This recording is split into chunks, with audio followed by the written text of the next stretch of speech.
गुरुजी, क्या हमारी मृत्यु का दिन निश्चित है? देखिए, सीधा उत्तर दिया जाए तो मृत्यु का दिन निश्चित नहीं है।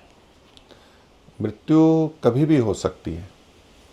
विभिन्न कारण होते हैं मृत्यु के। मृत्यु किस स्थान पर होगी, किस समय होगी और किस निमित्त से होगी, देश काल और निमित्त इनका अवधारण यानी निश्चय नहीं किया जा सकता। यहाँ भी हो सकती है, वहाँ भी हो सकती है, इस समय भी हो सकती है, उस समय भी हो सकती है। अब मृत्यु का कारण ये भी बन सकता है और वो भी बन सकता है, कुछ भी हो सकते हैं।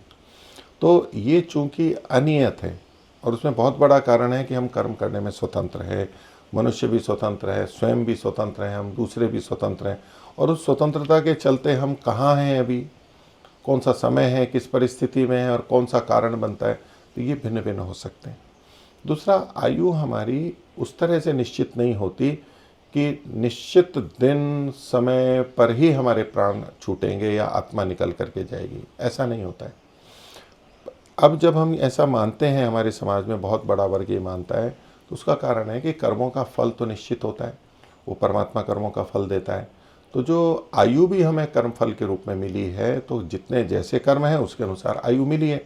तो इतना अंश ठीक है होते हुए भी कि कर्मानुसार हमें आयु मिली है, लेकिन वर्तमान के कर्म भी तो उसको प्रभावित करते हैं। हमारे वर्तमान के कर्मों की स्वतंत्रता है, वो भी तो उसको सुप्रभावित और दुष्प्रभावित दोनों कर सकते हैं। तो यदि हम इस जीवन में पुरुषार्थ करते हुए अच्छा खान पान, दिनचर्या आदि रखते हैं, स्वास्थ्य के नियमों का पालन करते हैं और सुरक्षित रहते हैं, हमारा जोखिम नहीं होता, कोई दूसरे के द्वारा हानि नहीं होती, तो हम दीर्घायु भी हो सकते हैं।